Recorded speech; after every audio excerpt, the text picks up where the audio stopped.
Hello friend, સ્વાગત છે તમારું મારી ગુજરાતી રસોઈ ટિપ્સ ચેનલમાં।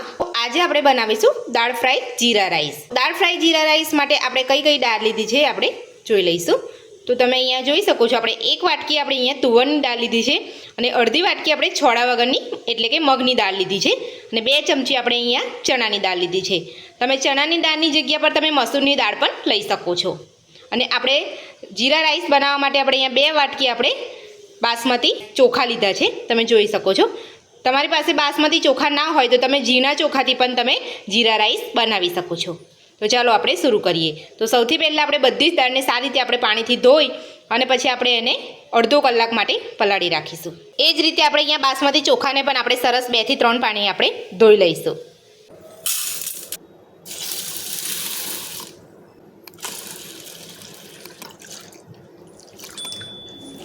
तो दाळ ने આપણે સારી રીતે ધોઈ લીધી છે। હવે આની અંદર આપણે પાણી નાખી દઈશું।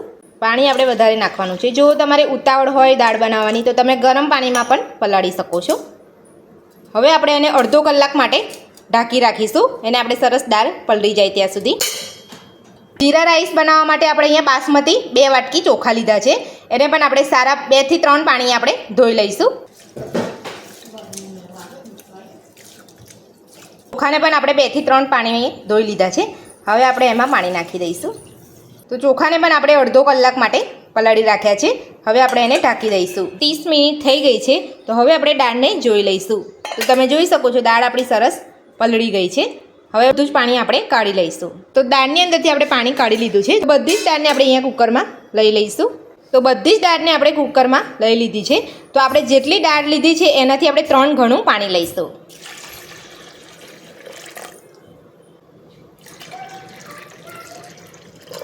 तो स्वाद प्रमाणे मीठું નાખીશું। 2 ચપટી આપણે હળદર અને 1 ચમચી આપણે તેલ નાખીને બધું સારી રીતે મિક્સ કરી લઈશું। તો હવે આપણે કુકરનું ઢાંકણ બંધ કરી લઈશું। તો હવે આપણે ધીમા તાપે આપણે કુકર ગેસ ઉપર મૂકી લઈશું। આપણે ફૂલ ગેસ નથી રાખવાનો, આપણે ધીરો ગેસ રાખવાનો છે અને આપણે 3 વિસલ કરી લઈશું। આપણી દાળ બફાય ત્યાં સુધી આપણે જીરા રાઈસ બનાવી લઈશું। ચોખા આપણા સરસ પલળી ગયા છે।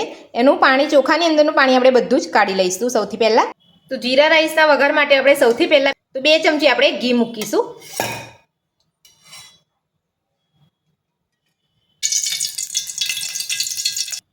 તો ઘી ગરમ થઈ ગયું છે। હવે આપણે એમાં 1 ચમચી જીરું મૂકીશું, 2 લવિંગ અને 1 તમાલપત્ર। તો તમે જોઈ શકો છો જીરું આપણું સરસ કકડી ગયું છે। હવે આપણે એમાં ધોયેલા ચોખા ઉમેરીશું। આપણે સારી રીતે મિક્સ કરી લઈશું।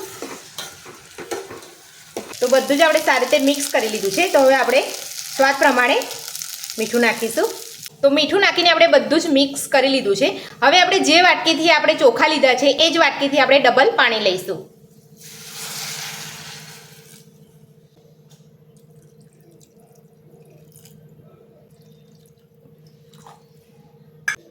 બધું જ આપણે સારી રીતે મિક્સ કરી લઈશું। તો હવે આપણે એને ઢાંકણ ઢાંકીને 10 મિનિટ માટે થવા દઈશું। તો 10 મિનિટ થઈ ગઈ છે। હવે આપણે રાઈસને જોઈ લઈશું। તો તમે જોઈ શકો છો પાણી સરસ બળી ગયું છે અને આપણા રાઈસ બનીને તૈયાર છે।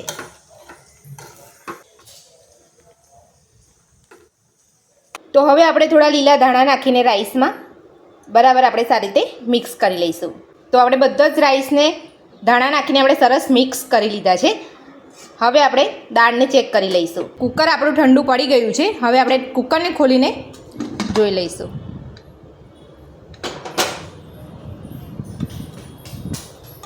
તો તમે જોઈ શકો છો દાળ આપણી સરસ બફાઈ ગઈ છે અને આપણે આવી જ બફવા દેવાની છે।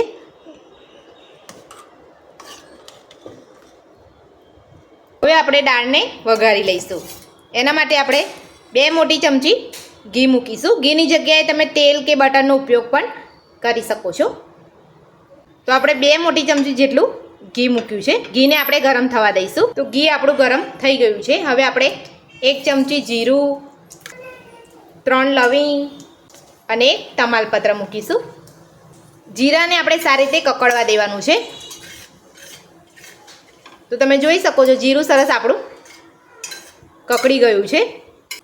તો આપણે 1 ચમચી અહીંયા લીલા લસણને ઝીણા પીસ કરી લીધા છે અને આદુ અને લીલા મરચાંને એ જ રીતે આપણે ઝીણા પીસ કરી લીધા છે એ બધું જ આપણે અંદર લઈ લઈશું. 10 થી 15 સેકન્ડ આપણે એને સાતળી લઈશું.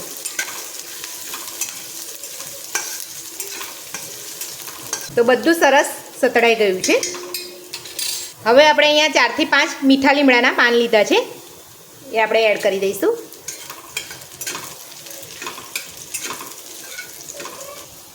આપણે એક ડુંગળીને ઝીણી સમારી લીધેલી છે એ આપણે લઈ લઈશું.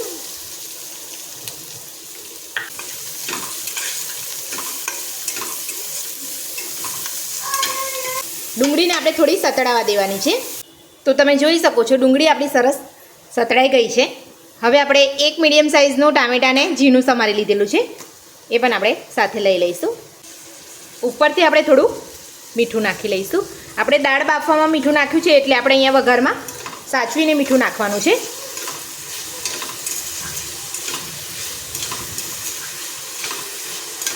ટામેટા સરસ ચડી જાય ત્યાં સુધી આપણે એને થવા દેવાનું છે. તો તમે જોઈ શકો છો બધું સરસ સતળાઈ ગયું છે અને ટામેટા પણ સરસ ચડી ગયા છે. તો અડધી ચમચી આપણે કાશ્મીરી લાલ મરચું નાખીશું, 1 ચમચી ધાણા જીરું પાવડર, અડધી ચમચી આપણે ગરમ મસાલો નાખીશું અને બધું સારી રીતે આપણે મિક્સ કરી લઈશું. 1 ચમચી આપણે કસૂરી મેથીને હાથેથી ક્રશ કરી લીધી છે એ આપણે નાખીશું. કસૂરી મેથી નાખવાથી દાળનો સ્વાદ ખૂબ સરસ લાગતો હોય છે. તો હવે આપણે બાફેલી દાળને વઘારમાં નાખી દઈશું.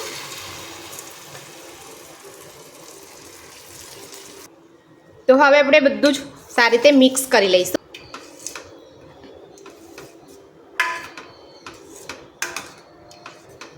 હવે આપણે આમાં અડધા કપ જેટલું પાણી નાખીશું.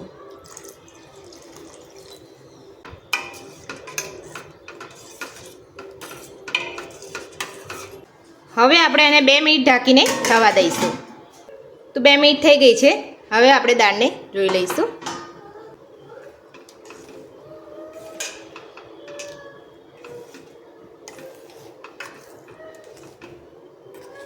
તો ગેસ આપણે બંધ કરી લઈશું. હવે આપણે 1 ચમચી લીંબુનો રસ નાખીશું અને લીલા ધાણા નાખીશું અને બધું સારી રીતે મિક્સ કરી લઈશું.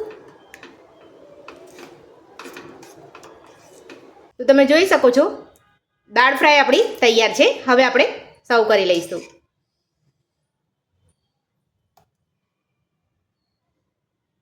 તો દાળ ફ્રાય જીરા રાઈસને આપણે સર્વ કરી લીધા છે. હવે આપણે દાળ ફ્રાયનો આપણે સરસ તડકો બનાવી લઈશું. અહીંયા 2 મોટી ચમચી ઘી મૂક્યું છે. ઘીને આપણે ગરમ થવા દઈશું. તો ઘી આપણું સરસ ગરમ થઈ ગયું છે. હવે આપણે એમાં 1 ચમચી લસણની કળીને ઝીણી સમારી લીધી છે એ આપણે લઈ લઈશું. 2 ચપટી આપણે હિંગ નાખીશું અને 2 સૂકા લાલ મરચાં નાખીશું.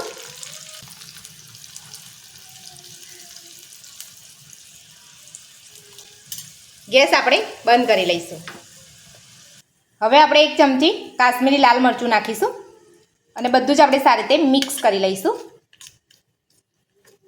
લાલ મરચું હંમેશા ગેસ બંધ કરીને જ નાખવાનું છે, નહીં તો મરચું જલ્દી બળી જશે અને દાળ તડકામાં સ્વાદ સારો નહીં લાગે. તડકાને આપણે દાળ ફ્રાય પર વેડી લઈશું.